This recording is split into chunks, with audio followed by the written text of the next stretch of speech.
Bien, ingresamos por supuesto a esta hora al foro El Personaje del Día porque estábamos dando seguimiento a la carrera en el Valle de Amarateca, una etapa más de Chin. En este importante recorrido hemos permitido por supuesto ese espacio para dar seguimiento a esta importante información, pero aquí estamos por supuesto también ya saludando a quienes se conectan a través de nuestro canal de YouTube, también en nuestra página oficial y por supuesto en Facebook como CHTV HN. Síganos también en Instagram, en la red social X y en el TikTok también como CHTV HN. Hoy conversamos con el abogado César Espinal. Hay un importante informe, un libro, prácticamente un compendio de diferentes hechos, de diferentes casos que han sido expuestos ya también por el ente de sociedad civil. En este caso hablamos, por supuesto, del Consejo Nacional Anticorrupción. Esto, sin lugar a dudas, el día de ayer ha sorprendido mucho, de manera muy amplia. Se dio cobertura a esta importante actividad liderada también, por supuesto, por su directora, pero también por todo un equipo que ha mostrado varios casos en los que quizás de alguna u otra forma se han mantenido o hemos conocido como hondureños a lo largo de los años, pero que también son muchos de estos casos los que quedan en impunidad. Es decir, no llegan a una finalización en el sistema judicial de nuestra Honduras, y eso es sumamente preocupante porque los perjuicios económicos que dejan cada uno de estos casos son onerosos, son bastante elevados, cerca de 5.000 millones de lempiras. El abogado César Espinal es coordinador del Observatorio de Política Criminal del Consejo Nacional Anticorrupción. Él nos acompaña esta mañana precisamente para abordar un poquito esta temática. También conversaremos con él, por supuesto, de otros temas que son de sumo interés en el país. Muy buenos días, abogado, le saludamos. Muy buenos días, es un gusto estar con ustedes y con su audiencia para poder compartir un poco de este trabajo que desde el CNA hemos tratado de impulsar con el objetivo de generar conciencia ciudadana, pero sobre todo también estimular la exigencia hacia las autoridades en torno a estos relevantes y evidentes hechos de corrupción. Entiendo que también se presentó una línea de investigación sobre la construcción de una cárcel en Santa Bárbara. Así es, y precisamente esta denuncia está vinculada a uno de los monumentos a la corrupción que destacamos en el libro y que por lo tanto como Consejo Nacional Anticorrupción y bajo el enfoque de la lucha frontal a este flagelo se hizo una investigación la cual nos llevó a establecer y determinar responsabilidades y presentar dos denuncias el día de ayer, una ante el Ministerio Público y otra ante el Tribunal Superior de Cuentas sobre lo que aconteció respecto al proyecto de la construcción del centro penitenciario de la Acequia Santa Bárbara. Iniciemos, abogado, porque también, por supuesto, ya vamos a ahondar con esa línea de investigación, pero veíamos esta presentación como una radiografía completa de casos emblemáticos y que, como lo mencionábamos, en realidad los hondureños, estos proyectos nos suenan. Nos decimos, no es desconocido, por ejemplo, el tema del Trans 450, otro tipo de proyectos que ustedes también enmarcaron y que me gustaría que usted lo comentara, por supuesto, pero que en realidad han estado solamente ahí. Por eso usted habla también del objetivo principal de hacer conciencia, porque muchos de estos mantienen niveles de impunidad sumamente elevados en el país. Fue hay que decir, una excelente presentación la que tuvo el día de ayer el CNA aquí en la capital, y también vimos mucha aceptación de diversos sectores. Sí, fíjese que en torno a ello me gustaría resaltar una frase que mencionaba ayer nuestra directora ejecutiva, y es que nosotros convivimos con la corrupción. Día a día, y como usted lo menciona, no es imposible podernos dar cuenta. Si transitamos aquí en la capital de la República, casi todo el principal bulevar de nuestra capital hace el cruce de este proyecto fallido, que incluso se tuvo en su momento la indecencia de haber sido inaugurado cuando ni siquiera estaba construido en su totalidad. Y en aquel momento, obviamente, se presentaba como un elemento que también servía a la campaña del Partido Nacional. Lastimosamente, este proyecto, bajo ese mal enfoque que se le dio, la falta de prioridad y un verdadero compromiso en poder resolver una necesidad pública, llevó a que el proyecto fracasara de esa manera, porque realmente no se tenía una planificación que pudiera concretar el establecer este sistema de transporte público, y hoy lo observamos que sirve como refugio a algunas personas que no tienen vivienda y que lo han tomado de manera temporal. Creo que si recordamos el año pasado también vimos muchos de los migrantes que se habían apropiado de algunas de las estaciones del Trans 450 como lugares donde ellos pasaban la noche y todos estos meses que estuvieron prácticamente varados en nuestro territorio. Y otras de estas casetas también están sirviendo como botaderos de basura, basura que va quedando ahí rezagada, acumulándose, que tampoco hay como un interés. Entonces, ¿qué es lo que va a ocurrir? Lo único que se ha logrado hacer es improvisar carriles vehiculares en esas vías que estaban precisamente destinadas para que funcionara un medio de transporte moderno, seguro y público. Por otra parte, y lo que hacemos destacar en este libro, en esta obra, son todos esos recuerdos, pero son unos malos recuerdos. Sin embargo, no podemos olvidar, no podemos hacernos a un lado o ser indiferentes ante lo que ha venido ocurriendo, porque si nosotros como ciudadanía, en primer lugar, simplemente nos acostumbramos a que eso siga ocurriendo, los próximos años será igual y será lo mismo, y seguiremos viviendo décadas ahogados en lo mismo, porque incluso lo que nos hace destacar este libro es eso, son décadas, son más de 30 años de corrupción, de indiferencia, de apatía, son más de 30 años de olvido que diferentes administraciones gubernamentales, bajo esos comportamientos negligentes y sobre todo desinteresados en verdaderamente responder ante las evidentes necesidades del pueblo, nos han sumido en un gran clima, no solo de corrupción, sino de impunidad, porque lastimosamente, a pesar de que estos hechos son altamente relevantes, el Ministerio Público rara vez ha tenido participación en intentar enjuiciar a los responsables de estos actos. Entre los monumentos que nosotros destacamos, tenemos uno que es bastante reciente, pero muy, creo que entristecedor, es la compra de los 7 hospitales móviles. Recordaremos una de las etapas más negras en la historia de nuestro país, la pandemia, cómo Honduras recibió una pandemia. Honduras ya se encontraba en una calamidad del sistema sanitario público. Incluso antes de que comenzara el año 2020, antes de que estuviéramos en toda esa tragedia de la pandemia, ya había un estudio sobre las salas de cuidados intensivos a nivel nacional, y es que Honduras ni siquiera llegaba al mínimo de los estándares internacionales sobre el número de camillas, sobre el número mínimo de unidades de cuidados intensivos que deberían existir en nuestra red hospitalaria pública, y lo más grave, los famosos ventiladores mecánicos. En Honduras había un enorme déficit de la cantidad de ventiladores mecánicos a nivel nacional. Incluso de los aproximadamente 110 ventiladores mecánicos que existían en toda Honduras, 55 eran aproximadamente del sector público y otros 55 de los hospitales privados. Entonces, nosotros ya enfrentamos una gran crisis en la prestación de servicios hospitalarios públicos, viene la pandemia y todo se agrava. Y la respuesta gubernamental, lastimosamente, fue nefasta.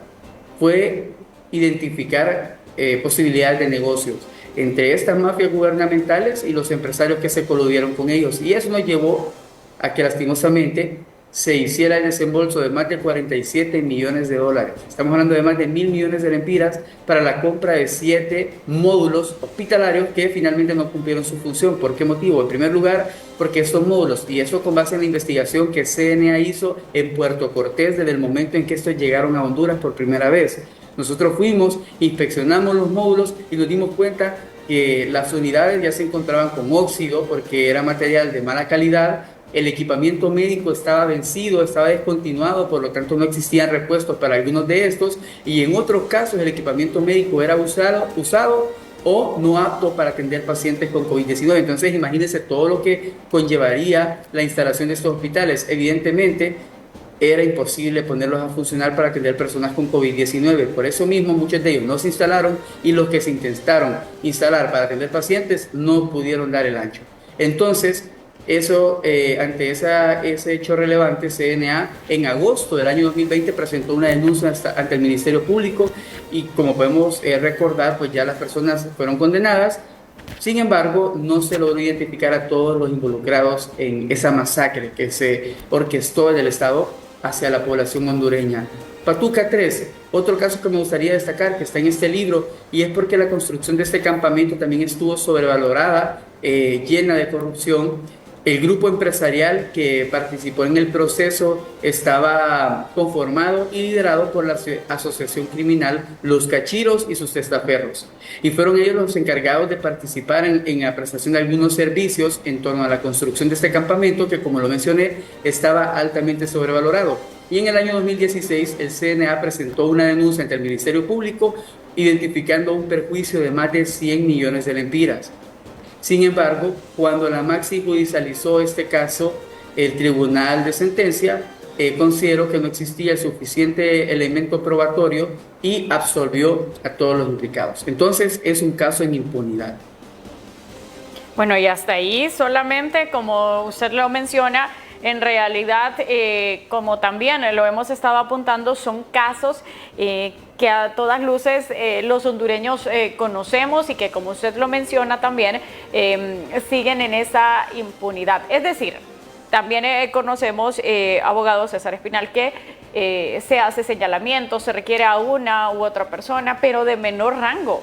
Nunca aparecen en estos casos, por ejemplo, los autores intelectuales. ¿A dónde fue a parar todo ese dinero que estaba detrás de varios de estos proyectos? Y recordamos, sin lugar a dudas, la pandemia del COVID-19, que fue un latrocinio casi similar al que se produjo en el Instituto Hondureño de Seguridad Social, y también, por supuesto, el Trans 450. Mire, recorrer la capital y ver definitivamente esas casetas, como usted bien lo dice, es ese recordatorio, es ese monumento. No necesita ser ni estar en piedra, ni ser una obra artística para que sirva de recordatorio de lo que sucedió al final con ese proyecto, un proyecto completamente fallido.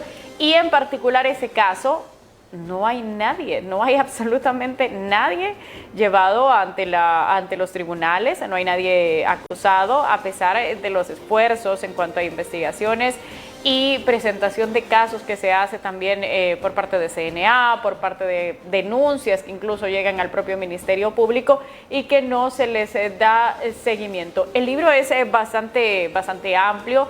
Yo quería consultarle al final, ¿es accesible para la población? Porque he estado observando que ustedes han estado posteando diferentes espacios de cada uno de estos casos también.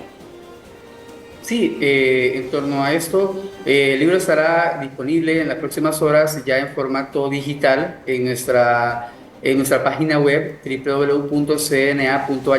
Será muy pronto ya publicado, nosotros lo anunciaremos igualmente por nuestras redes sociales para que pueda ser del acceso libre de toda la ciudadanía y asimismo de cualquier persona en cualquier parte del mundo. Igualmente, en su momento también ya tendremos ejemplares en físicos, aparte de los que se entregaron el día a día durante el evento, para que la ciudadanía también pueda tener pues, en sus manos el reflejo de estos patéticos escenarios de corrupción que estos patéticos gobernantes en su momento ocasionaron. Y aquí también quiero recordar otro de estos monumentos que en algunos momentos pareciera que pasa desapercibido, se nos olvida, y es Ciudad Mateo. Ayer en uno de los videos que presentamos durante el evento, una de las tomas es aérea, es por sobre el proyecto de Ciudad Mateo, y cuando nosotros vemos la fila de viviendas inconclusas, sin techo, sin ventanas, viviendas sin vida, viviendas sin propósito, nos asustamos. Realmente creo que si nosotros vemos, repasamos esa escena de esas viviendas desde el cielo, nos hace recordar películas, nos hace recordar series sobre pueblos fantasmas, sobre aquellos escenarios. Por ejemplo, podemos recordar este tipo de películas que tratan sobre el fin de la tierra, sobre la invasión zombie. O sea, llegamos a ese punto de ver que en Honduras, aquí en la capital, tenemos una zona donde realmente existe esto, un pueblo fantasma. Y no es una película, es la realidad a la que los corruptos y los corruptores nos han llevado. y muchas veces pasa desapercibido, obviamente, porque está en una zona que no está transitable, pero está ahí y ha estado ahí por más de 30 años. Este proyecto, lastimosamente, desde antes de su inicio, ya estaba destinado a fracasar y es porque generaría un impacto ambiental el poder viabilizar este proyecto. O sea, realmente y de buenas a primeras es inviable. Simplemente por el hecho de que ocasionaría este impacto y al final pues el daño sería aún mayor que el beneficio que podría darse con propiciar el derecho a una vivienda a quienes pudieran ser los habitantes. Pero el daño a la cuenca sería bastante monumental y esto hace que este proyecto pase en administraciones y simplemente no se pueda llevar a cabo. Pero hay que ir remontarnos hace más de 30 años, cuando eso se planificó, una acción populista, una inversión que quedó prácticamente en nada por este tipo de malas decisiones, cuando se carecen de verdaderos estudios, cuando realmente no se basan en la ciencia, en el tecnicismo, en una administración pública consciente, una administración pública efectiva, una administración pública responsable. Porque eso es lo que nosotros esperamos de nuestros gobernantes, que sean responsables, que verdaderamente tengan no solo la voluntad, sino también la visión, porque como hay una frase muy conocida, de buenas intenciones está tapizado el camino hacia el infierno. Nosotros necesitamos que tengan buena voluntad, pero asimismo que tengan visión y que esa visión sea la correcta, sea estratégica. Y en Honduras, cada año que pasa, las necesidades van aumentando, entonces sabemos que la camisa cada vez va a ser más grande para quienes se sienten en esa silla del Poder Ejecutivo. Lastimosamente, seguimos eligiendo personas no solo en el Ejecutivo, sino también en el Poder Legislativo, es decir, diputadas y diputados que se la han pasado más en esas discusiones oscuras e internas, que se la han pasado más viaticando que verdaderamente respondiéndole y brindándole soluciones al pueblo hondureño a través de las leyes que puedan estar aprobadas. Y este proyecto de Ciudad Mateo, también recordamos, abogado, por ejemplo, que el actual gobierno buscó habilitarlo una vez más. Se designó, de hecho, también al director de INJUPER a que le diera esa continuidad para volverlo habitable, a pesar de que existen esos estudios, a pesar de que existe también, por supuesto, una denuncia clara, que esta sí fue llevada también a tribunales, y que en realidad pues simplemente el proyecto es fallido. Ustedes imagino que también por eso han incorporado esta investigación, porque sirve de antecedente también para las autoridades. Por supuesto, nuestro objetivo es eso, destacar el impacto que la corrupción que adorna estos monumentos pueda darle luces a las autoridades, darle luces, darles impulso, recordarles que ahí están y que hay muchos millones de lempiras que se han desperdiciado, pero más de muchos millones, yo creo que aumentaría esta cifra, miles de millones de lempiras que ni siquiera se sabe dónde están. Usted lo mencionaba al inicio de la entrevista, y es que relativamente todos estos casos, algunos de ellos podríamos compararlos con el latrocinio al Instituto Hondureño de Seguridad Social, donde el Estado, si bien es cierto, judicializó a muchos de los autores, pero los intelectuales todavía pues en ningún momento fueron perseguidos. Hay una de las personas que es de esta estructura que todavía sigue prófuga, y si bien es cierto se recuperaron algunos bienes, se recuperó dinero por parte de la UABI en su momento, lo que se estima que se perdió es mucho mayor. Entonces hay gran cantidad de dinero que se irá ahí, que se irá financiando seguramente los estilos de vida de algunas personas que lograron esconder ese dinero.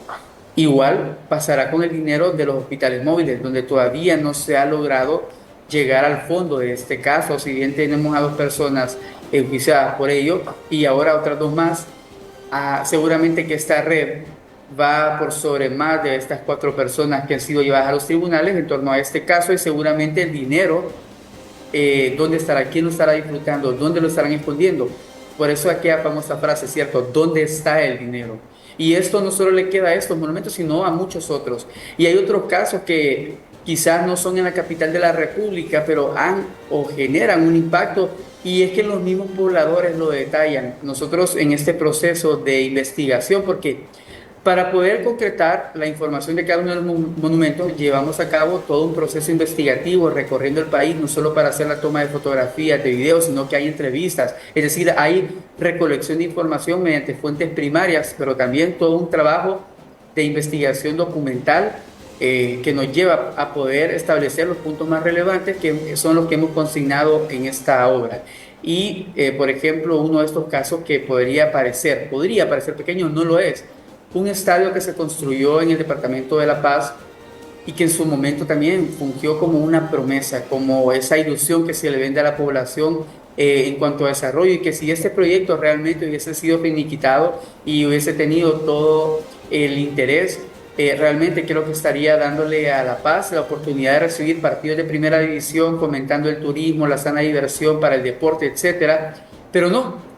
Fue un estadio que estuvo en abandono por muchos años, luego se le intentó dar otra cara, recientemente se construyó, se instaló una cancha de grama sintética, pero sin embargo el resto del estadio sigue en ruinas. Son graderías que no podrían soportar el peso de la cantidad de personas para la cual fue diseñado, no tiene tendido eléctrico, por lo tanto no hay iluminación, y todo el exterior del estadio puede apreciarse como una obra en abandono, una obra que fue inconclusa y que no cumple realmente las características para poder albergar partidos de primera o segunda división.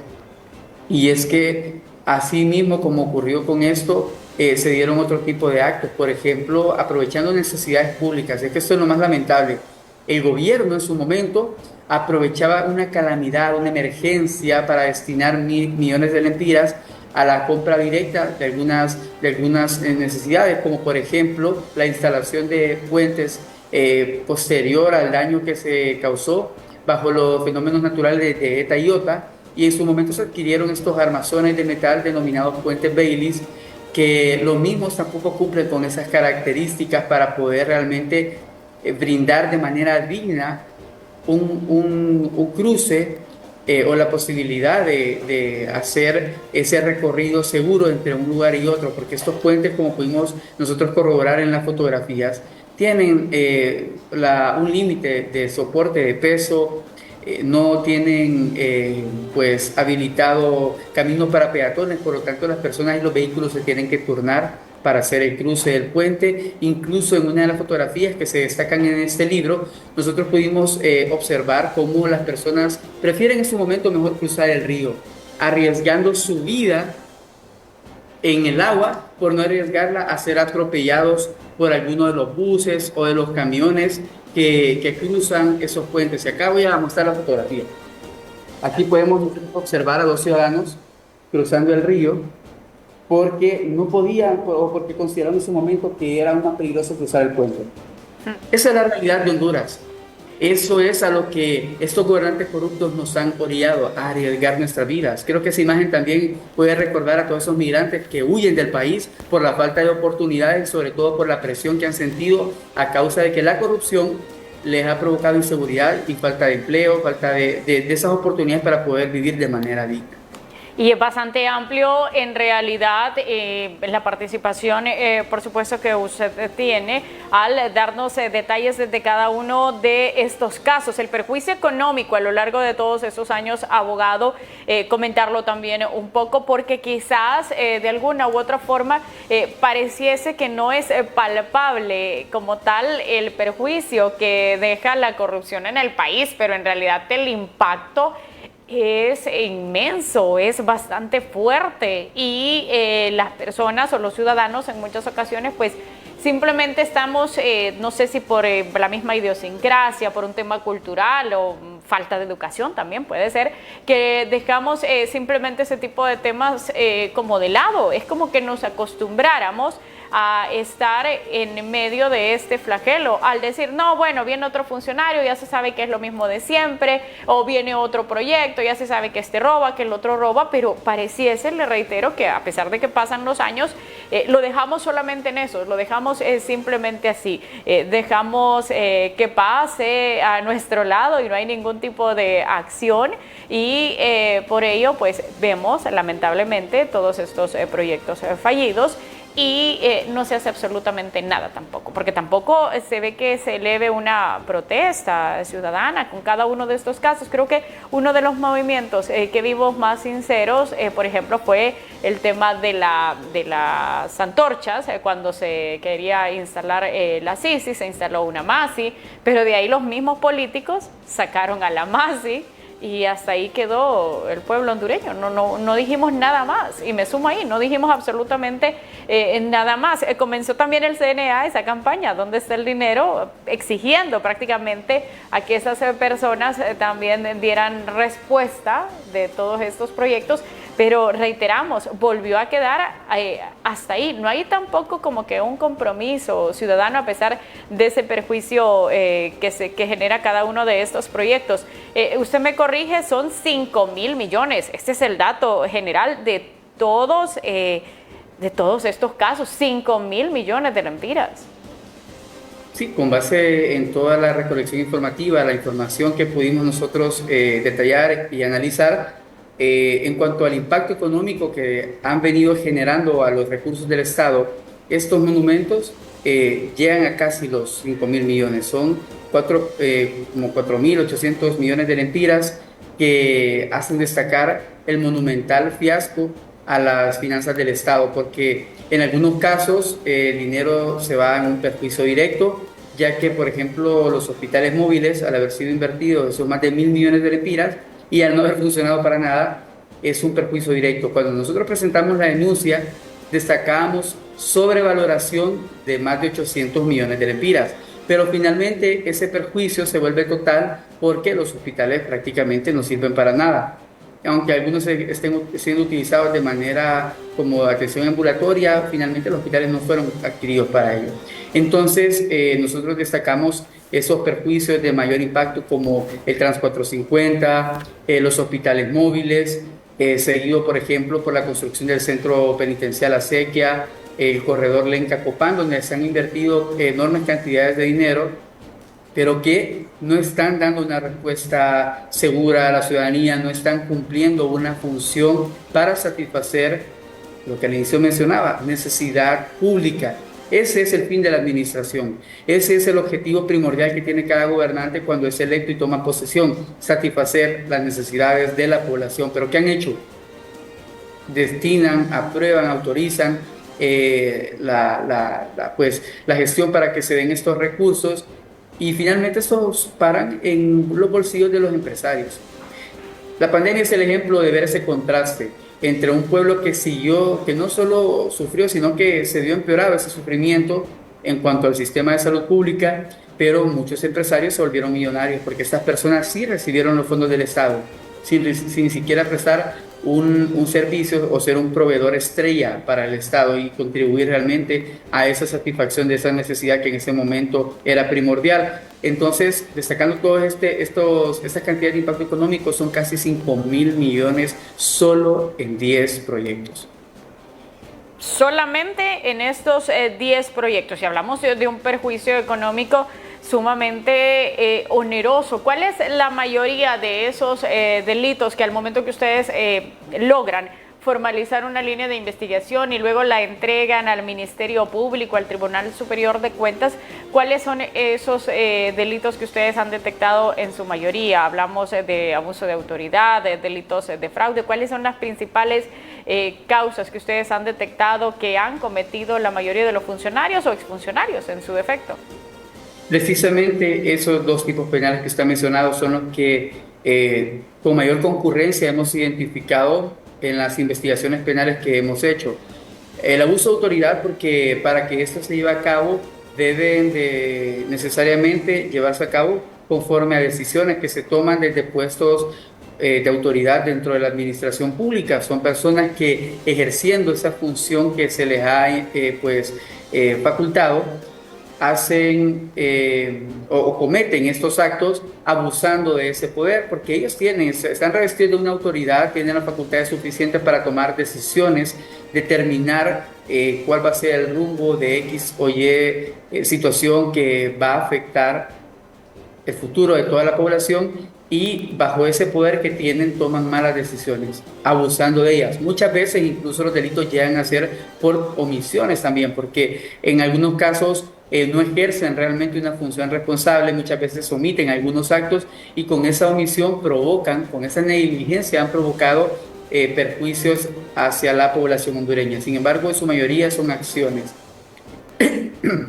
Entonces, al tomar estas determinaciones, cometen un delito, ya que provocan un daño, lesionan un bien jurídico protegido. Pero ese abuso o esa mala decisión está siempre orientada al destino de fondos públicos. Al destino de fondos públicos a través de proyectos que para los cuales es necesario contar con la participación de algún particular, que es como la contraparte con el Estado, para poder ejecutar dichos proyectos. Entonces, gente, en toda esa trama, en toda esa negociación que se da, hay un contrato que media entre el Estado y la empresa, el proveedor, ya sea el contratista, a quien se le adjudique el contrato, pero lo que se ha identificado es que por la modalidad del contrato, las cláusulas que se llevan a cabo, los vínculos o relaciones que muchas veces hay entre los empresarios y los funcionarios que autorizan o están en las instituciones para las cuales se da este contrato, hacen notar o develan la relación, la colusión, el concierto previo que tienen para establecer ese contrato de tal manera y sobre todo la sobrevaloración del costo real de las obras, donde se exceden en unas ganancias exorbitantes y lógicamente la administración pública que hace contrataciones a nivel macro, por lo tanto son proyectos grandes, incluso más bien los costos deberían de reducirse, pero en su efecto estos más bien son aumentados de manera desproporcional a los precios de mercado y es ahí donde se determina que hay sobrevaloración y con los otros elementos se ha podido determinar en los casos que ya hemos denunciado que existió ese concierto previo entre los representantes del Estado, los particulares y por lo tanto logramos constatar este fraude en contra de la administración pública. Ese delito básicamente es como las estafas, ¿verdad? Que hace una persona hacia otra, solo que en este caso esa función o esa acción de la estafa va desde estos dos actores, es decir, los funcionarios públicos, los particulares, hacia nosotros, que somos la población, que finalmente somos como el destinatario final de esa obra. Entonces, por eso se le denomina como un fraude, porque están defraudando, están mintiendo, están ilusionando al pueblo con un proyecto, están haciendo pues la simulación de un verdadero negocio, pero realmente todo está orquestado de manera que puedan quedarse con ese sobrante de esa sobrevaloración y ese es el dinero que se reparten entre ellos. Entonces, por eso esos dos delitos son los que de manera más concurrente hemos denunciado nosotros. Interesante, por supuesto, este tema sobre la aplicación o la investigación, en este caso, de estos hechos, estas líneas de investigación que son llevadas a través del CNA y que en su mayoría corresponden a fraude, tristemente, y por supuesto delito de abuso de autoridad. De esos casos que ustedes han presentado, ¿cuál es el seguimiento también que da la institucionalidad a través del Ministerio Público? Porque entendemos que también son horas de trabajo. El CNA es un ente que sirve como veedor social, un ente de la sociedad civil que también, por supuesto, participa en estos procesos de investigación. ¿Qué pasa? Básicamente, pues, entrega ese trabajo al Ministerio Público, pero ¿cuál es el seguimiento al final que da ese Ministerio Público? La agilidad en la aplicación de justicia en nuestro país, porque recordamos para el caso en el tema de la pandemia del COVID-19, Ministerio Público en su momento habló casi hasta de 90 líneas de investigación y al final creo que recordamos solamente a Marco Bográn y al señor Alex Moraes, que son los únicos que están privados de su libertad por el tema de los hospitales móviles. Pero ahí no solamente trabajaron o estuvieron detrás de todo esto ellos dos, y se presentaron líneas de investigación, el tema de las mascarillas, la compra fraudulenta de mascarillas, y hubo tantos procesos que ustedes han presentado, pero ¿qué pasa? ¿Cuál es la respuesta también que da la institucionalidad al momento que son presentadas cada una de estas líneas, abogado? Sí, mire, nosotros desde CNA cuando presentamos los casos somos somos bastante consecuentes en darle el seguimiento al caso y tratamos de acercarnos a la Fiscalía. Hemos tratado en todo momento de hacer las consultas sobre el avance de los casos. Lastimosamente, la Fiscalía, en la mayoría de, de las situaciones en las cuales damos seguimiento, suele ser hermética, es decir, no brinda un detalle de cómo hace el caso. Hasta ese punto nosotros también hemos sabido ser respetuosos con eso, porque conocemos que si una investigación en curso, pues la misma puede tener puede revestirse de cierto grado de reserva. Sin embargo, esperamos ver, o sea, damos el tiempo y esperamos ver resultados, esperamos ver algún requerimiento fiscal, esperamos ver que avance el caso. Pero pasan los años y en muchos de ellos no hay ningún avance. Si lo vemos en cifras, puedo destacar que el CNA desde el año 2014 a la fecha ha presentado 153 casos. 153 casos, de los cuales están ante el Ministerio Público en su mayoría y otros ante el Tribunal Superior de Cuentas. De estas 53 líneas de investigación realizadas por CNA y ya presentadas ante las autoridades competentes, solamente 28 de estos casos han sido judicializados. 5 fueron resueltos ya por el Tribunal Superior de Cuentas, pero la cifra negra es de 120. 120 casos que aún permanecen en impunidad. Cuando CNA presenta una línea de investigación, esta no solo contiene la noticia criminis, es decir, no solo detalla los hechos, no solamente establece que hay un delito cometido, sino que nosotros presentamos todo un expediente completo, presentamos toda una línea que destaca por qué consideramos que hay un bien jurídico protegido lesionado, por qué consideramos que en efecto hay un responsable de haber cometido un delito. Entonces, el trabajo para el Ministerio Público no debería ser tan complicado como para que algunos casos desde el año 2014 a la fecha no se hayan podido judicializar. De estos 153 casos, el perjuicio que nosotros pudimos identificar en todo este tema son más de 10.000 millones de lempiras. Ya casi estamos llegando a los 11.000 millones de lempiras en perjuicio identificado en las 153 líneas que el CNA ha presentado, y que algunas de ellas las pudimos retomar en este libro de Monumentos de la Corrupción, tal y como lo mencionaba, fue hospitales móviles, tal y como fue el Hospital Policlínico de Ciguatepeque, asimismo el campamento del proyecto hidroeléctrico Patuca 3, que son casos, y el día de ayer porque presentamos también la construcción del centro penitencial de la SEC en Santa Bárbara. En todo este proceso que nosotros damos seguimiento, lastimosamente, y para contestar puntualmente la pregunta, el seguimiento del Ministerio Público todavía sigue siendo bastante débil o bastante lento, porque hay casos que, como lo mencionaba, fueron presentados desde el año 2014, 2015, 2016 y todavía no vemos resultados. Todavía no observamos que se haya dado una persecución penal a los responsables, y si pudiera destacar casos relevantes, presentamos casos en contra de diputados de la Junta Directiva del Congreso Nacional anterior, presentamos casos en contra de todos los diputados que aprobaron las reformas constitucionales que dieron vida a la sede. En ese caso estuvo denunciado incluso Juan Orlando Hernández. También presentamos un caso contra el expresidente Porfirio Lobo Sosa, que tampoco ha tenido un seguimiento. Recuerdo en algún momento, cuando la Maxi todavía estaba activa, uno de sus voceros, el brasileño Luis Guimaraes, anunció que estaba iniciando la investigación en torno a este caso presentado por CNA. Sin embargo, una vez se fue la Maxi, el caso quedó en nada. Entonces hoy vemos a los políticos reírse, salen en foros, dan entrevistas, hablan como si tuvieran la integridad y la propiedad para hacerlo, a pesar de que tienen toda este antecedente de actos de corrupción que en muchos casos, como CNA, lo hemos podido evidenciar. ¿Y qué pasa ahora con la nueva autoridad, con las nuevas, o en este caso con los nuevos fiscales? Prácticamente hablamos entonces, abogado, y me confirma, esta línea de investigación que ustedes presentaron el día de ayer, ¿sería la primera que se le entrega al nuevo fiscal general, o ya se había entregado otro caso también en esta administración del abogado Joel Zelaya?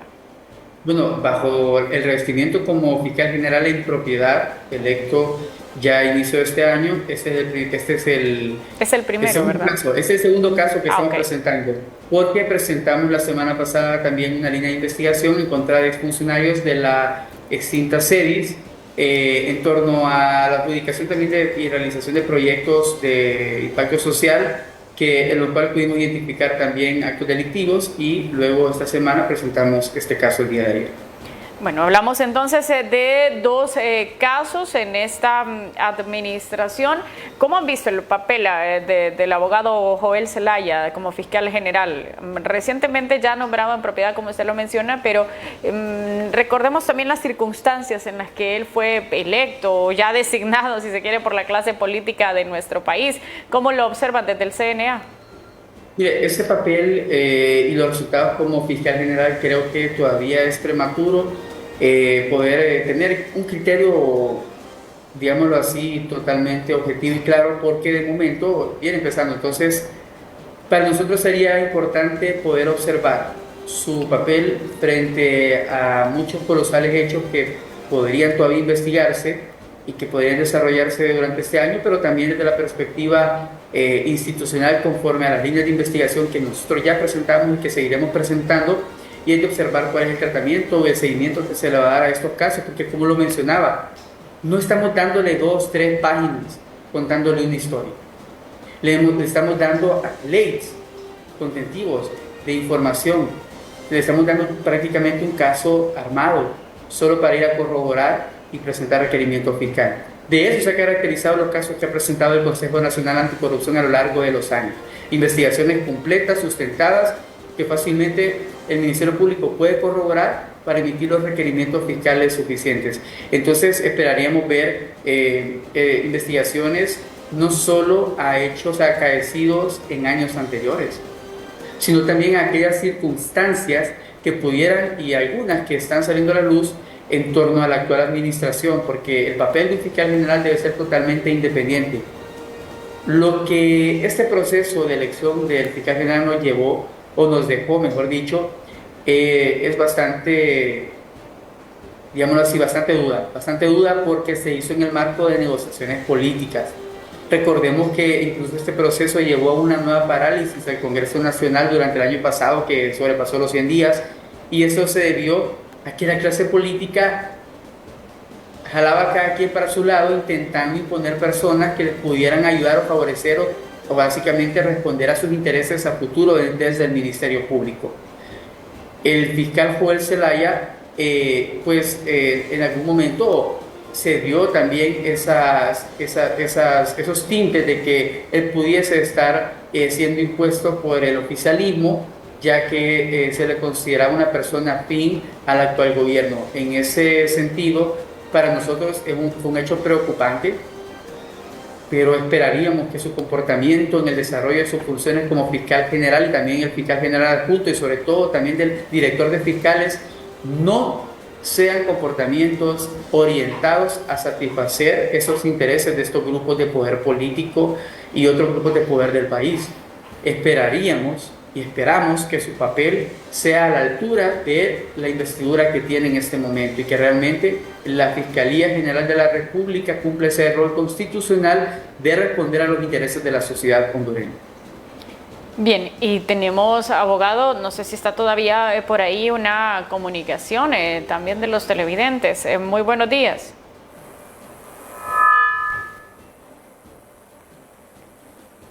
Bueno, se cortó la comunicación, le pedimos por supuesto que pueda volver a llamarnos y abogado, esto último nos llama poderosamente la atención porque también creo que se ha observado a todas luces que existe de alguna u otra forma cierto acuerdo, cierto pacto entre la oposición y el oficialismo, no solamente por el tema de la forma en la que fue electo el fiscal general, sino también como recientemente desde el Congreso Nacional se está haciendo la designación en varios cargos, desde CNA, cómo visualizan también lo que está pasando en el Congreso Nacional y cómo tendrá una repercusión en la aplicación de justicia, sobre todo cuando ya se están entregando nuevos casos, como es el que se dio ayer por parte del CNA, el de la semana anterior también en estos. ¿Cómo al final habrá o no una cobertura de impunidad al lograrse acuerdos entre las clases políticas?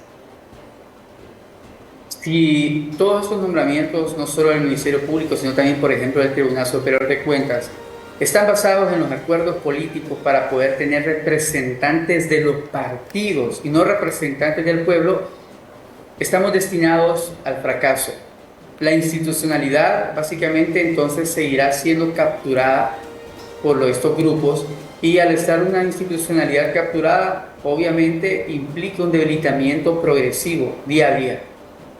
Y al debilitarse la institucionalidad, lógicamente, evita que nosotros como población recibamos pues esa representación.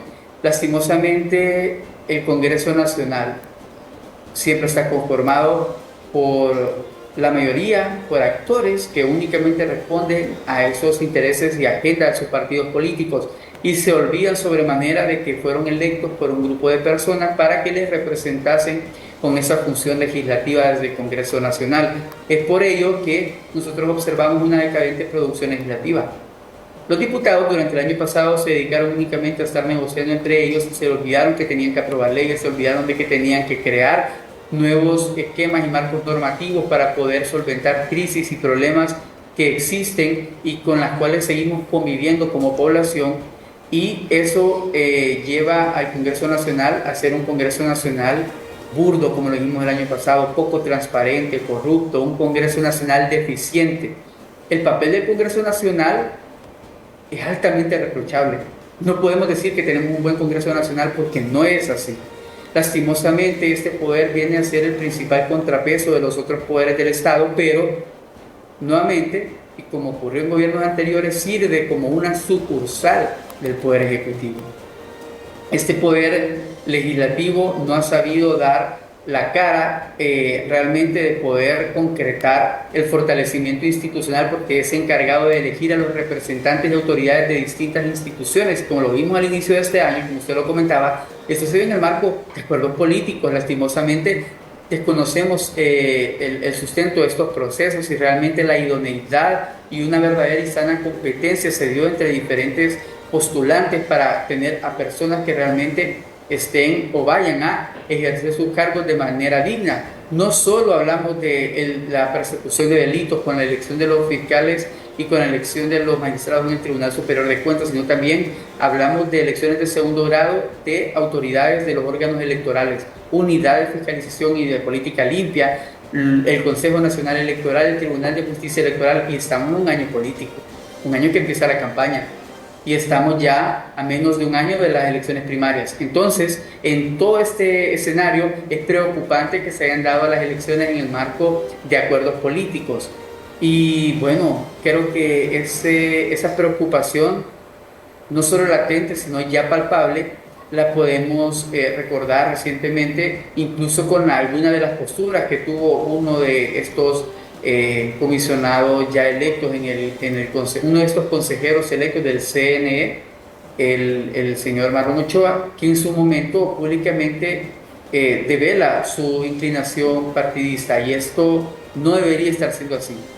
Nuestra institucionalidad no puede tener personas que públicamente hagan destacar que tienen una inclinación, porque si esto es manifiesto, entonces ya pone en peligro la imparcialidad que deberá existir por el Consejo Nacional Electoral al momento de celebrarse las elecciones.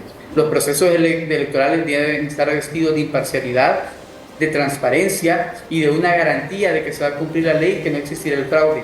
Pero este tipo de comportamiento ya nos hace dudar, porque entonces quiere decir que hay un interés manifiesto de hacer o inclinar la preferencia, inclinar la balanza a favor de un partido político, principalmente que está en el poder actualmente. Abogado, y esta es una práctica tradicional también de los partidos políticos, que el que está en el poder domina prácticamente toda la institucionalidad. El CNA ha tenido de alguna forma encontronazos también con el propio Congreso Nacional al presentar estos informes, al cuestionar de hecho también la poca actividad legislativa que hay en este poder del Estado, y eso no ha gustado, no ha parecido en lo absoluto también para nuestra clase política, porque pareciese también que no le gusta que les digan en realidad lo que están haciendo mal y simplemente pues no les ha parecido por ese lado. Ahora, ¿qué podemos esperar, abogado, para estas próximas elecciones? Porque como usted bien lo manifiesta, por ejemplo, el señor Marlon Ochoa abiertamente da a conocer su simpatía, no como el próximo consejero del CNE, sino como un activista de partido. Y no vamos a desconocer, por supuesto, que también los demás integrantes son afines a un partido político. Pero esto dificulta en realidad el próximo proceso electoral. Nos lleva una vez más a un proceso tradicional, a elecciones estilo Honduras, como se suele a veces utilizar también esta frase por algunos sectores. Sí, mire, y hay que rescatar algo que se mencionó hace poco. Esas son prácticas tradicionales, y es cierto, es algo que ha venido ocurriendo en la historia política de Honduras y principalmente alrededor de los procesos electorales. Y como sigue ocurriendo, entonces ahora hagamos la segunda pregunta que usted ya planteaba. ¿Qué podemos esperar del proceso electoral? Si las prácticas siguen siendo las mismas, los ejercicios electorales van a seguir siendo igual, revestidos de ese revanchismo político, y que el mismo lo conlleva que las fuerzas políticas intenten manipular los procesos. Eso es una preocupación. Y si bien es cierto, el último ejercicio electoral que tuvimos pues fue democrático, fue sano, fue en paz, no quiere decir que este va a ser igual. O sea, no tenemos garantía de ello. La confusión política es muy evidente, es alta, la polarización ha sido una característica que ha revestido el comportamiento de los grupos políticos en los últimos 2 años, a excepción de los pequeños acuerdos que llegan, pero es que eso tampoco es garantía de que se van a mantener consensos. No podemos pensar eso. Recordemos cuando se eligió a la Corte Suprema de Justicia. Fueron días, ¿verdad?, que estuvieron en esas fuertes negociaciones. Nosotros hicimos una veeduría de todo ese proceso. Nos íbamos a apostar en el Congreso Nacional hasta altas horas de la noche también, tratando de dar seguimiento a ese proceso. Y al final, cuando lograron elegirlos en esa madrugada, se llegaron acuerdos entre las bancadas. Pero más allá de las bancadas son acuerdos entre los partidos. Y a los meses se pudo observar el quiebre de los acuerdos, el rompimiento de esa paz que había. La clase política es bastante voluble y eso demuestra que en algún momento a uno u otro va a romper esa palabra a la cual llegaron. Entonces, nada nos garantiza que durante todo el año se va a mantener la capacidad de tener acuerdos desde el Congreso Nacional. Por lo tanto, eso es únicamente es un síntoma de lo que realmente ocurre a nivel de las relaciones entre las fuerzas políticas. Y cuando fuerzas políticas no solo son los partidos per se. Recordemos que los partidos son apoyados y financiados por otros actores externos a los partidos. Esos actores externos, algunos pues lícitamente apoyan, otros lo hacen también de manera ilícita. Y esa es una preocupación que hay para este ejercicio electoral: el financiamiento a la campaña de los partidos y actores políticos.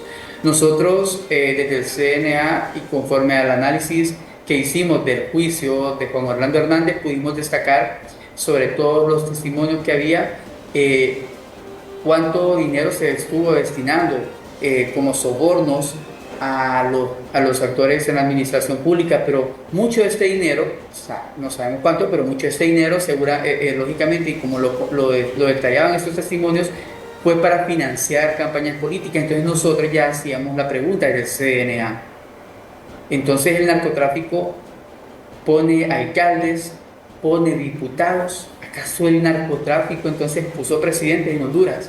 Es una pregunta que nos hace preocuparnos aún más, y esto no puede ser desconocido ni olvidado, y como algo que no podrá volver a ocurrir en Honduras. Entonces estamos a las puertas de un ejercicio electoral del cual la Unidad de Política Limpia deberá hacer un trabajo exhaustivo para corroborar y exigir la rendición de cuentas del financiamiento de las campañas, porque en los ejercicios electorales anteriores no ha sido así.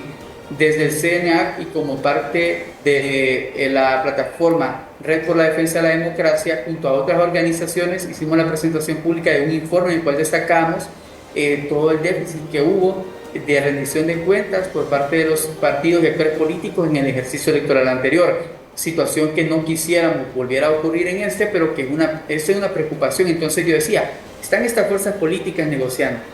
Y esa fuerza política incluye los partidos y todos sus patrocinadores, que intentan poner candidatos en el poder también para que les ayuden a cumplir sus objetivos. Obviamente el narcotráfico le interesa tener personas puestas en la administración pública para que les ayuden a desarrollar su actividad ilícita de manera tranquila y evitar problemas con la justicia. Empresarios que les interesa tener contrataciones con el Estado y así muchos otros actores. Esas son fuerzas políticas y esas fuerzas políticas están negociando en este momento para poder apropiarse nuevamente de estos puestos de poder a través del próximo ejercicio electoral, y es a lo que nosotros estamos también prestos a observar, a darle seguimiento y sobre todo a hacer los llamamientos públicos anticipadamente sobre las condiciones mínimas que deben existir para intentar garantizar tener un proceso electoral, pues al menos mitigar ese fraude que pudiera darse o esa manipulación. Abogado, pero por un lado, la Unidad de Política Limpia tiene la suficiente potestad como para poder regular o controlar o no sé, detectar en realidad si estas campañas serán financiadas o no por el crimen organizado, por intereses particulares, sobre todo en el ambiente ya de precandidaturas o de campaña abierta en la que estamos en este momento, que por cierto está muy adelantada, y que en realidad algunos precandidatos ya han dicho, no, bueno, a mí revísenme, a mí escúrquenme, a mí verifiquen que no tengo nada, pero en realidad tiene la suficiente potestad la Unidad de Política Limpia, porque particularmente se lo decimos con toda franqueza, después del juicio contra el expresidente Juan Orlando Hernández, creemos en realidad que nos quedó a deber, porque no solamente por el caso de Juan Orlando Hernández, sino también, como usted lo menciona, de otros que participaron también en política y salieron salpicados también en este juicio. Entonces quiere decir que no tiene las suficientes potestades, no tiene uñas, no tiene dientes, debe hacerse reformas del Congreso Nacional para que sea más ágil, más dominante a nivel de hacer solicitud a los candidatos que van a participar en las próximas elecciones. Mira, por una parte, ya la ley actual contempla o hace salvedades de algunas disposiciones que facultan a la Unidad de Política Limpia al menos a exigir los informes de rendición de cuentas, imponer algún tipo de sanciones. Sin embargo, no es lo suficiente. Y aquí retomo algo que usted muy bien mencionó y de lo cual estamos nosotros de acuerdo, y es que desde el Congreso Nacional deben impulsarse reformas normativas que puedan fortalecer ese ejercicio fiscalizador de esta unidad. Nosotros hemos podido observar que la ley todavía no contempla algunos estándares que en otras partes del mundo sí los tienen, y es con el objetivo de darle mayor efectividad, creo yo, a ese seguimiento, a esa observación, a esa fiscalización, para poder proveer realmente un escenario y un ambiente en el cual se dé una libre y sana competencia entre los partidos políticos, techos que puedan ser respetados, pero sobre todo conocer a detalle quiénes son los que están patrocinando las campañas, cómo se están gastando. Hay algunos informes que incluso se pueden investigar conforme a lo que se paga, por ejemplo, en campaña publicitaria a través de redes sociales. Son información que la unidad podría ya estar dando seguimiento desde este momento. Pero el punto es el siguiente. El Congreso Nacional, si bien es cierto, tiene mayor responsabilidad todavía, porque es el único que le puede dar esas armas a la Unidad de Política Limpia para realmente revestirse de mayor efectividad en su accionar, pero ¿qué espera la Unidad de Política Limpia para exigirle al Congreso Nacional una ley marco? ¿Qué espera de los nuevos y recién electos comisionados para presentar un anteproyecto de ley de reforma o de una nueva ley que le dé realmente una caracterización a esta unidad para poder tener la entereza suficiente de dar y cumplir con ese papel fiscalizador efectivo? O sea, ¿qué están esperando? Ya días fueron electos y muy bien y todo irá, y eso es todo. O sea, a este momento deberían de ser los principales interesados en decir al Congreso que requerimos de una nueva ley. Nosotros como expertos en la materia, porque si fueron electos como comisionados, se presupone entonces que son las personas con mayores características para desempeñar el puesto. Creo que tienen la suficiente capacidad técnica para desarrollar estas propuestas, enviarlas al Congreso y exigir que de manera urgente, porque ya estamos en este año y es necesario que se haga ya, puedan fortalecer la ley o aprobar una nueva y derogar la anterior, qué sé yo. El Congreso podrá tener esa determinación, pero se requiere de la voluntad de diferentes actores para lograrlo. Y para ello, esta unidad que recientemente fue electa puede hacer la exigencia, incluso en financiamiento, para poder tener un mayor desempeño operativo con personal altamente calificado y expertos técnicos que puedan contribuir a ese ejercicio fiscalizador. Eso por un lado, pero en realidad está interesada la clase política en hacer esa reforma y dar esas armas a la unidad de política limpia, porque definitivamente sí hace falta, sobre todo abogado, y le reitero, en estas campañas prematuras. ¿Cómo evalúan ustedes también, por cierto, el lanzamiento ya de los precandidatos? Hay un buen movimiento ya, y tanto de personas que figuran a través del partido oficialista como también de la oposición. Sí, por una parte, me gustaría sacar lo primero que comentó, y es evidente que la clase política no va a tener ningún interés. Para ellos es conveniente que la ley sea débil, que la funcionalidad de las instituciones también sea débil, en tanto les permitan a ellos poder condicionar algunas cosas y sobre todo ejercer hasta donde puedan la manipulación posible a lo que se va a desarrollar en el ejercicio electoral. Entonces, la clase política difícilmente va a tener la voluntad, pero eso no impide que se le siga exigiendo. Y en cuanto a todo este anticipo y ese ambiente político que ya estamos viviendo, no era de esperarse. Es mucho como otros años en algunas situaciones, hay diferencias en otras. Si nos vamos al partido oficialista, pues ya están los precandidatos definidos. Aquí se sabe que aunque de momento hay 3, son 2. Son dos. Uno de ellos, obviamente, en su momento va seguramente a inclinarse y establecer que va a apoyar la candidatura de la primera persona que se postuló, la abogada, es decir, la abogada Racel Tomé. En algún momento seguramente se va a orientar a apoyar la candidatura de la abogada Rixi Moncada. Por otro lado está el abogado Jorge Calix también, impulsando su candidatura de un movimiento que tiene una particularidad dentro del Partido Libertad y Refundación, y es que desde que inició este gobierno se conoció la división del partido. Es una fuerza política que vemos que hasta el momento tiene su fuerza, tiene también su cuota de poder dentro de la administración pública, tiene sus bases, pero también desde el mismo Partido Libre hay una fuerte campaña en establecer que tiene vínculos con la cúpula empresarial del país. Eso pues creo que ya son otros elementos que al menos a criterio del CNA no son situaciones que nos corresponde indagar de momento, porque no estamos hablando de alguien que está pues en contubernio con estas personas administrando fondos del Estado. Entonces no es algo que nos corresponde por los momentos investigar, entonces no tenemos mayor detalle de ello, pero sí es la postura que ha tenido la línea de mayor fuerza oficialista en el gobierno, es decir, la que apoya la familia Zelaya, que es Rixi Moncada. Y este movimiento establece que Jorge Calix es una persona que no está realmente comprometido con los intereses de él y las bases y la ideología del partido. Aquel dice que sí y que el Partido Libre no es de una familia, sino que es de las bases, es del pueblo. Entonces tenemos ese comportamiento básico, ese comportamiento que ya era de esperarse de la clase política. Lo que podría dar una sorpresa es conocer qué va a pasar después de las elecciones primarias. ¿Cuál va a ser la inclinación, digámoslo así, en el caso de Jorge Calix? Si él perdiera las elecciones primarias, ¿qué va a hacer Jorge Calix? ¿Va a apoyar entonces la candidatura presidencial por el Partido Libre de Rixi Moncada, o qué va a ocurrir? Eso creo que es una pregunta que en ese momento todavía no hay una respuesta clara, pero que va a ser un escenario interesante en el ambiente político hondureño el próximo año. Por parte del Partido Nacional, nosotros observamos todavía que no tienen definido, o al menos sí, ahí se habla de candidatos, pero no existe una contienda o un revanchismo entre ellos. No existe ese revanchismo.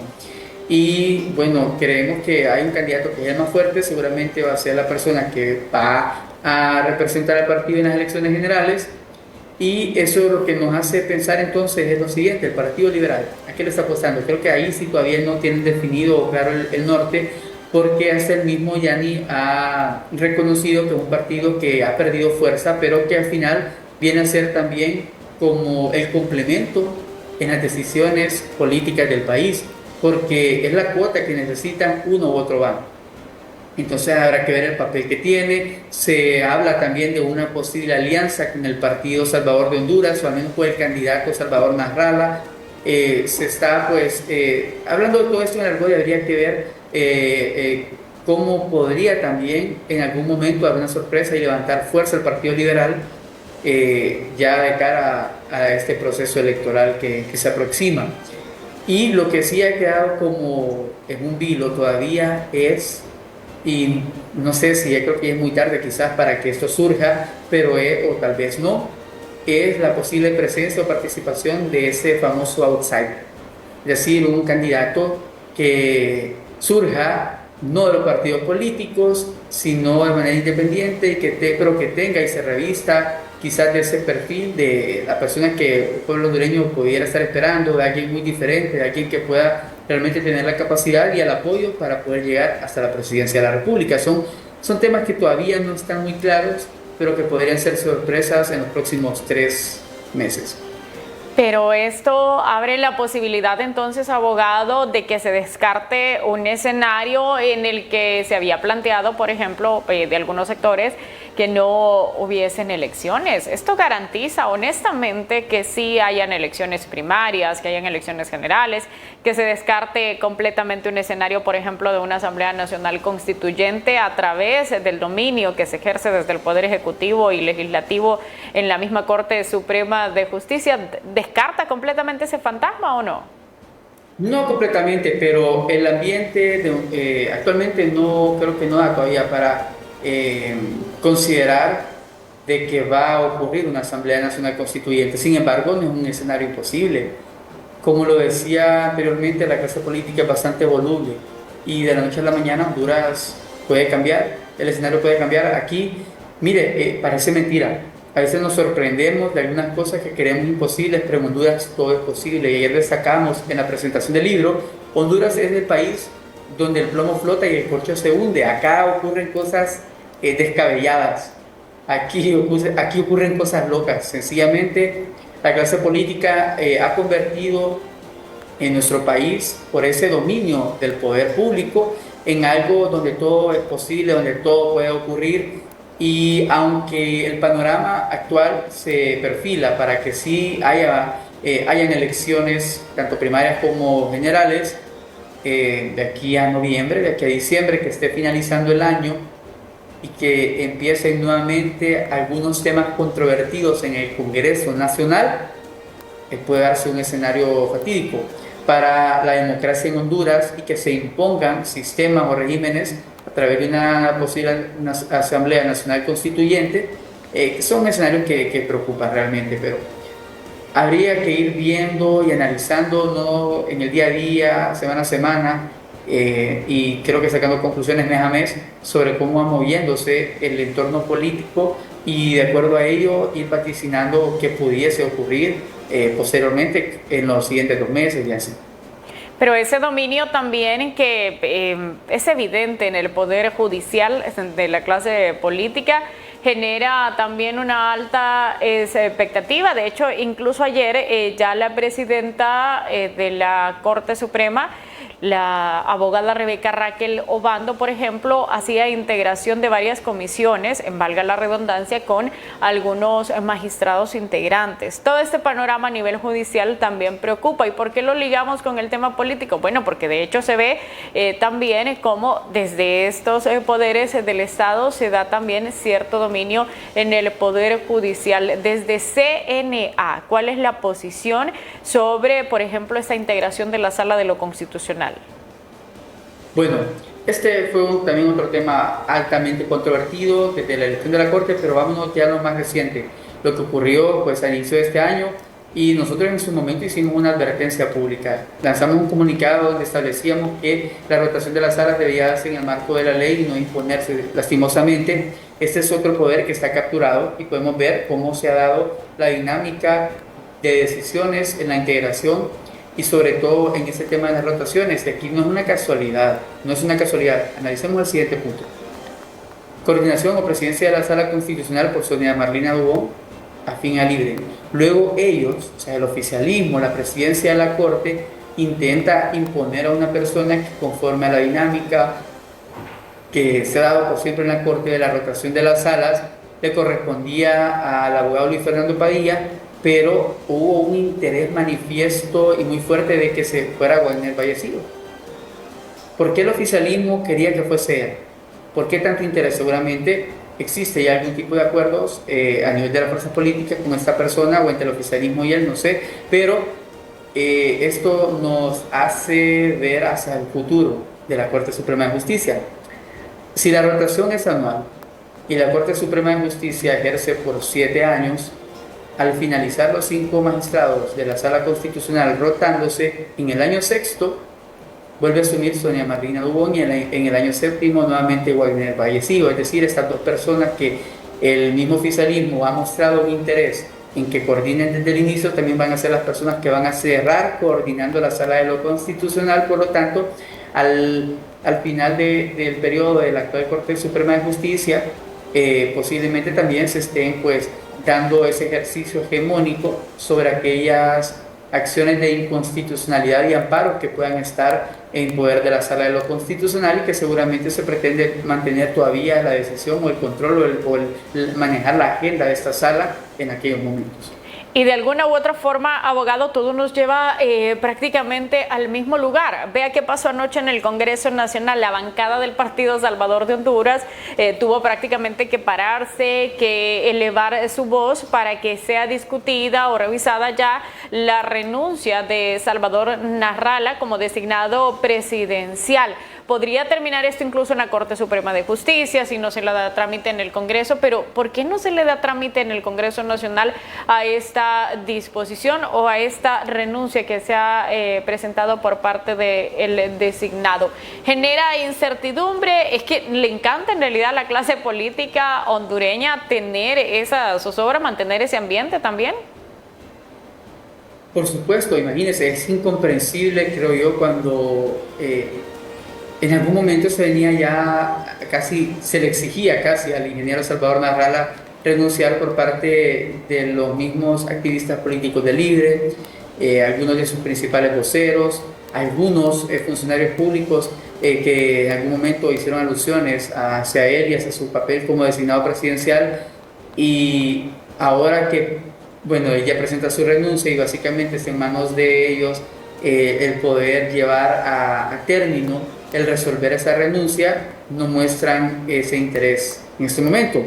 Claro, genera preocupación porque sea como sea, Salvador Narrala es un actor político que ha sabido, ha demostrado tener su peso en todo este ring político de Honduras y como ya se ven en las elecciones, seguramente tiene sus aspiraciones y por lo tanto quizás se le quiere evitar arrancar o dar pie a esa fuerza que podría él estar levantando en los próximos meses y se quiere evitar, pues, o sea, en la clase política en todo momento va a tener siempre ese comportamiento y que al final únicamente devela o como usted lo mencionaba, hace ver que quiere mantener al pueblo hondureño en esa zozobra, en esa incertidumbre y no es un buen mensaje que nos deja la institucionalidad, porque quiere decir que las cosas no están funcionando bien, se sigue planteando actitudes autoritarias desde los poderes del Estado, en este caso el Congreso Nacional, y sobre todo lo más grave es la manipulación de la agenda legislativa. Lastimosamente, la Ley Orgánica del Poder Legislativo otorga desmedidamente amplias facultades a la presidencia del Congreso, y lo pudimos ver en el ejercicio de la presidencia cuando estaba el doctor Mauricio Oliva. Ahora lo vemos con el diputado Luis Redondo, quien sigue manteniendo ese tipo de comportamiento, incluso creo que lo ha llevado al extremo ese comportamiento y sobre todo las bancadas que siguen teniendo todavía ese comportamiento inmaduro dentro del Congreso Nacional. Inmaduro, definitivamente es un término interesante para denominar a la clase política abogado, y bueno, yo digo que a esta altura, tal y como avanza la situación del país, ese acuerdo que hay entre la oposición y el oficialismo podría romperse ya en algunos días, o en realidad sí habrá dado esta negociación de impunidad, porque de hecho no entendemos, por ejemplo, por qué no se le da trámite a esa renuncia. Si ellos mismos han dicho, bueno, creo que hasta la propia presidenta Castro, a través de sus principales asesores y ministros, ha dado a entender que da prácticamente gracias a Dios de que ya no está el designado presidencial ahí, en las oficinas. Bueno, lo tildaron hasta de paracaidista. Entonces, hay ahí un doble discurso. Se busca inhabilitarlo. En realidad, dentro de este proceso, podría cambiar esto un poco el panorama político, aunque como dicen también, en política hasta el último minuto cuenta. Así es, y es que bueno, los acuerdos políticos son algo que debemos de caracterizarlo como algo pesado, pero ese algo pesado en todo momento pende de un hilo, entonces en cualquier momento se rompe ese hilo y eso cae y se desarma y ya no hay acuerdo.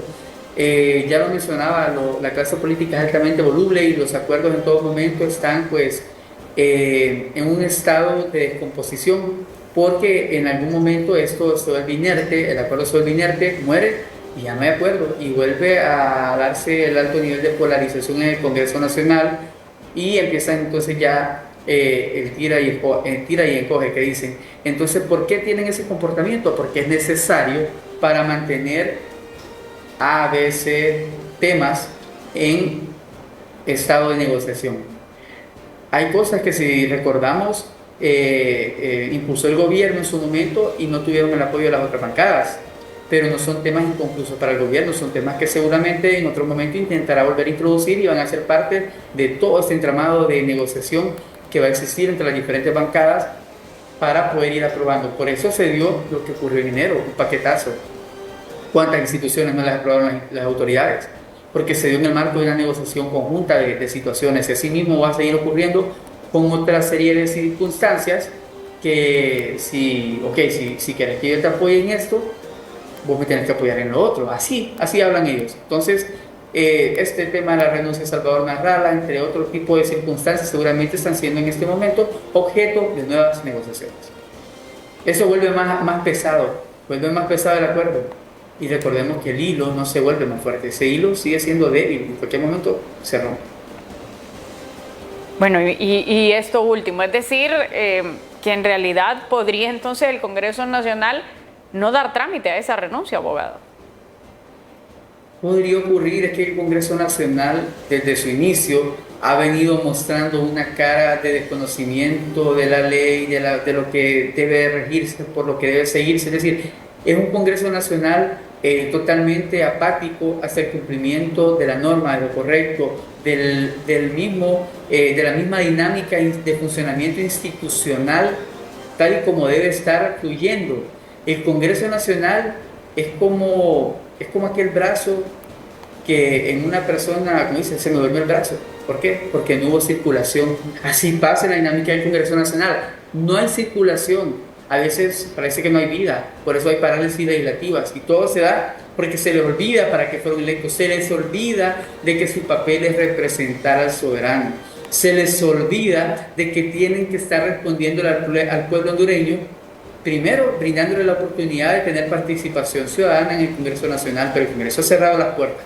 Segundo, estar orillados y orientados a crear leyes técnicas que realmente puedan satisfacer necesidades, pero no, el Congreso sigue en lo mismo, sigue reuniéndose a puertas cerradas, a escondidas y tratando de negociar intereses que únicamente van a darle beneficios a sus grupos, a ese grupo que decía, esos grupos de poder de la clase política que no solo son los partidos políticos.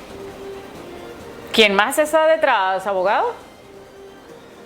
Bueno, como si en su momento, y más ahorita en un año político, en un año previo a las elecciones, en estos intereses entran varios actores de peso, los que ponen el dinero en el país. Aquí obviamente tienen que haber algunos interesados en que en algún momento a futuro se les concedan contratos en la administración pública.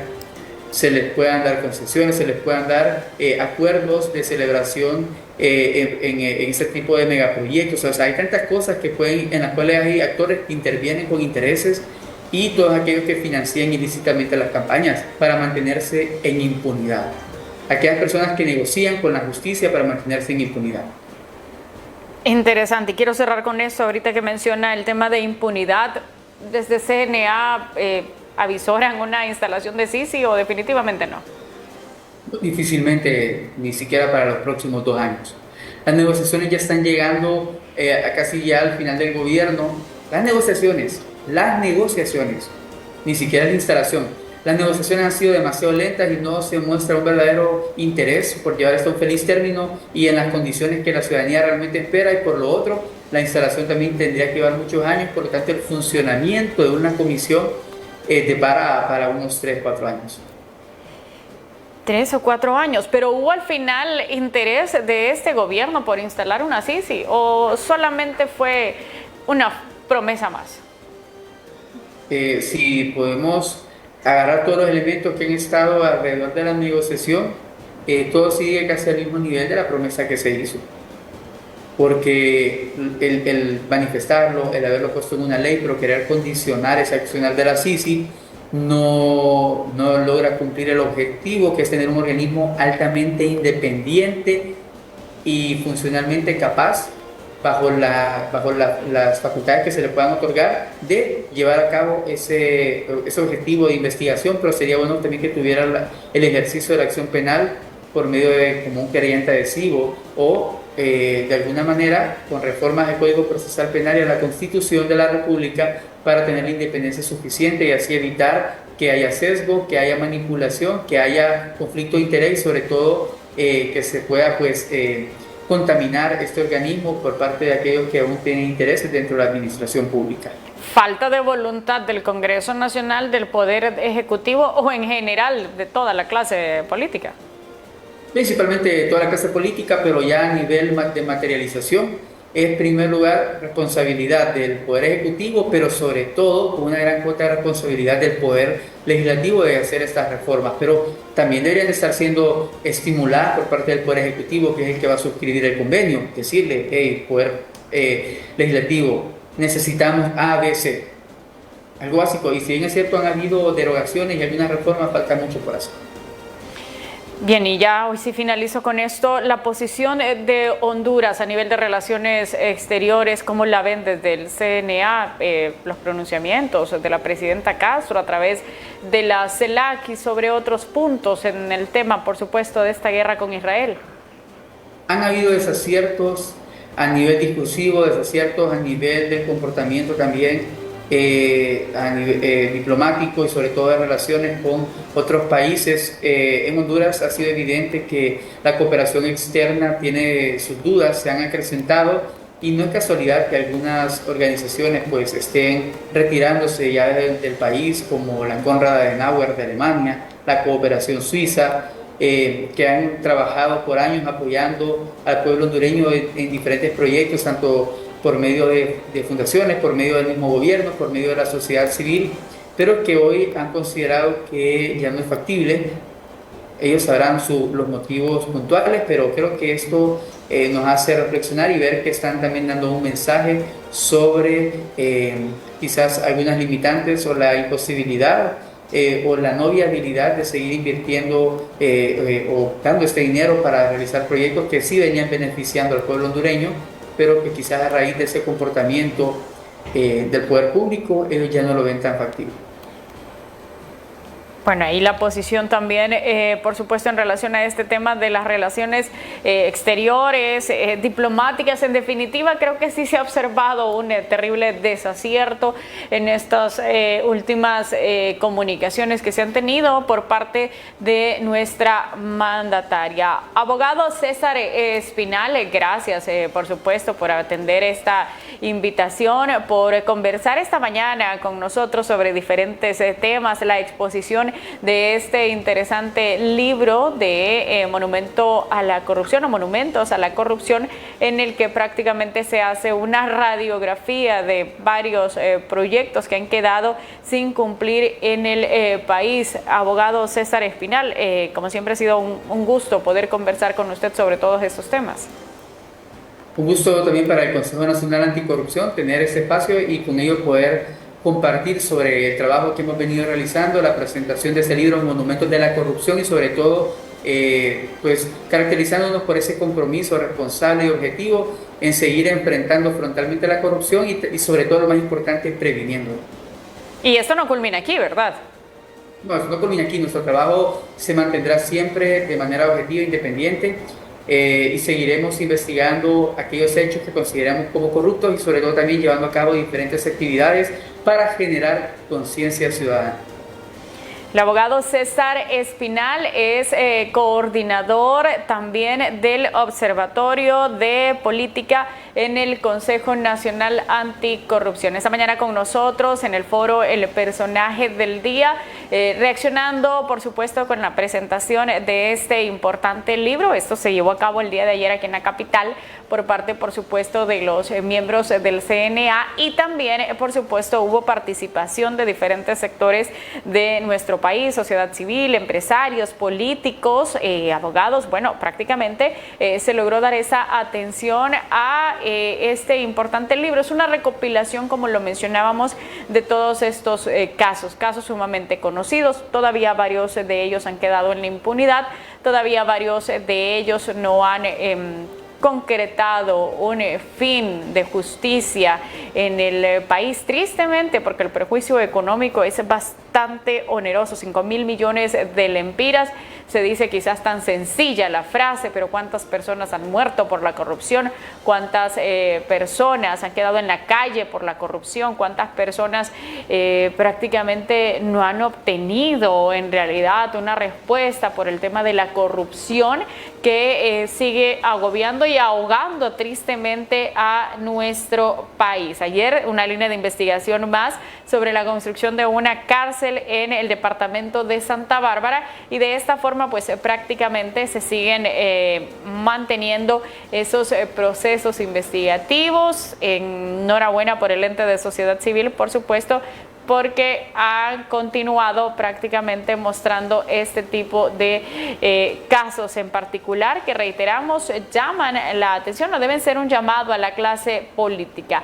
Al igual el CNA que otras instituciones, no ve tampoco una llegada de Sisi a nuestro país, y eso es preocupante. Eso es preocupante porque ellos son parte también de mantener esa posición de estar haciendo frente a la lucha contra la corrupción, al igual que otras instituciones, pero que desgraciadamente no logran encontrar de que sí se pueda en realidad instalar una comisión como esta. La MASI hizo lo propio, presentó varias líneas de investigación, aunque debo decirlo que ya después en el Poder Judicial a todos estos casos se les dio vuelta. La gente no quedó en la cárcel. Prácticamente todos se les entregaron cartas de libertad a muchos de ellos a pesar de estos casos. Entonces es en realidad algo que debe ser balanceado o colocarlo de alguna forma para que pueda ser más equilibrado, porque de lo contrario el tema de la corrupción o el flagelo de la corrupción va a seguir drenando las instituciones de nuestro país, y la afectación directa, aunque usted no lo crea, la tenemos todos los hondureños. Antes de ir a la pausa, nos han enviado un video de cómo andan circulando varios taxis. Varios taxis nos han compartido, por supuesto, este video para que usted también tome nota y, por supuesto, le preste atención. No nos dicen de la ubicación, ¿verdad? Que no nos ponen por ahí la ubicación de donde ha sido visto, por supuesto, este taxi, pero sí nos comparten en la Kennedy es. Mira, qué raro, ¿verdad? Ahí en la colonia Kennedy, vea usted. Así que nos dicen por acá pilas, ¿verdad? Pilas, porque mire lo que están haciendo. Vea lo que están haciendo y la forma en la que están operando de esta manera. Tenga mucho cuidado, ¿verdad? Tenga mucho cuidado, porque mire, ahí ve, y usted a veces, no sé, y a veces estos son utilizados para delinquir sobre todo, y si usted da, no, y que usted le dice a su mamá, a su hermana, voy en el taxi número tal, y ya cuando se suben y se da cuenta ya le quitaron el número. No, hombre, eso es terrible. Mire, esto fue observado en la colonia Kennedy, aquí en la capital. Además, ¿con qué intención? Imagínense hacer una acción como estas. Es lamentable y no ayuda en lo absoluto, en realidad para poder colaborar, por supuesto, con el tema de la seguridad, sobre todo con el tema de la seguridad en el país, y esto fue visualizado en la colonia Kennedy aquí en la capital. Vamos de inmediato a una pausa y ya regresamos, por supuesto, con más informaciones en el noticiero matutino de CHTV. Ya volvemos.